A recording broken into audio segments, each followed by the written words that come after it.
Kita lanjutkan. Oke ya, sekarang kita mulai sisi kontroversinya. Kita lihat pelan-pelan, tidak usah kaget.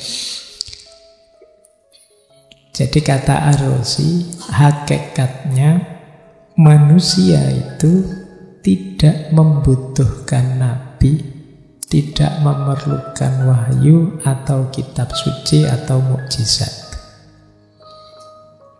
Hakikatnya ya, saya bilang tadi mungkin ini bagian dari sayangnya Allah. Sebenarnya tidak pakai itu pun kita sudah bisa menemukan kebenaran. Mungkin maunya ke situ. Dengan akal kita pun kita sudah mampu menemukan kebenaran.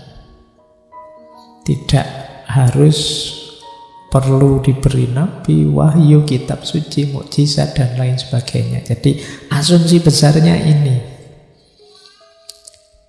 Dengan pandangan inilah nanti Ar-Razi ini banyak disebut orang yang sudah mulhid. Mulhid itu orang yang sesat. Cara berpikir inilah nanti antara lain yang dikritik oleh Imam Ghazali dalam Tahafudul Falasifah. Meskipun secara spesifik sebenarnya Tahafudul Falasifah itu mengkritisi Ibnu Sina dan Al-Farabi. Tapi nalarnya sama, nalar para filosof Masyaiyah, peripatetik. Ya, nanti kita lihat mengapa sih begitu. Kok pandangannya sampai seperti ini. Meskipun nanti ada kontroversi-kontroversi yang diragukan. Jadi, apa ya ini benar dari Ar-Razi? Karena kitab-kitabnya yang lain nanti jauh berbeda isinya. Mungkin saja memang beliau punya pikiran seperti ini, tapi terus digoreng. Kalau bahasanya hari ini, teman-teman ngerti digoreng ya? Jadi digoreng sedemikian rupa, mungkin ada problem-problem politik. Nanti kita lihat, ada titik-titik kontroversinya. Tapi dari sisi ini saja memang mengejutkan. Ketika orang bilang, kita tidak perlu nabi. Oh, nanti teman-teman getun lah, ngapain kemarin saya sholawatan ya? Jangan-jangan begitu. Nah, ini saya bilang tadi sejak awal ya, tidak harus ditelan. Jadi teman-teman nanti jadi tahu, oh itu tuh gagasannya yang kontroversial. Alasannya ini, kenapa kok tidak perlu nabi? Jadi alasan pertama, kalau ini teman-teman bisa baca yang tentang alasan-alasan ini. Kalau yang bahasa Arabnya mungkin agak berat, cari yang bahasa Indonesia ya. Ada buku yang judulnya Para Ateis Muslim, tapi terbitan lama, coba dicari. Itu yang nulis Abdurrahman Badawi. Itu antara lain yang dibahas Ar-Razi ini, karena memang pikirannya agak unik, yang membuat dia dituduh ateis mulhid dengan pikirannya ini. Yang pertama apa?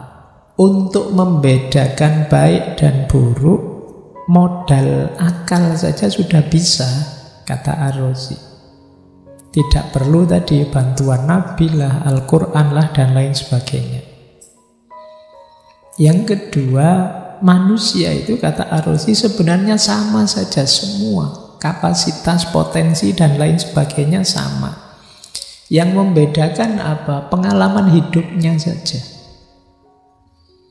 Itu yang membuat seseorang jadi sangat menonjol atau seseorang jadi tidak ada gunanya di tengah masyarakatnya. Itu ya struktur sosial, pengalaman hidup, dan lain sebagainya.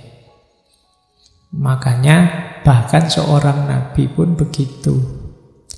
Maka kata Ar-Razi, penghargaan yang berlebihan pada seorang nabi itu tidak proporsional. Manusia itu hakikatnya sama kok. Ini, kalau di titik ini mungkin kalian tersinggung. Tapi itu perspektif beliau. Oke, yang ketiga, nabi itu banyak. Dan nabi kan utusannya Allah, membawa pesan dari Tuhan yang satu. Lah kok bisa isinya beda-beda terus saling konflik? Ini mungkin beliau melihat Yahudi, Nasrani, Islam, itu kan ya dari katakanlah nabi-nabi Semitik yang sama. Kok yo bedanya drastis banyak terus jadi konflik. Nah, ini PR ya buat kalian. Jawablah protesnya Ar-Razi ini. Dan seterusnya, nanti kalian boleh googling ya, coba dibaca beberapa terjemahan yang kontroversial karya Ar-Razi ini. Saya tidak masuk ke situ karena nanti panjang, tapi kita bahas sebentar kontroversinya, polemik yang terjadi gara-gara gagasannya Ar-Razi ini.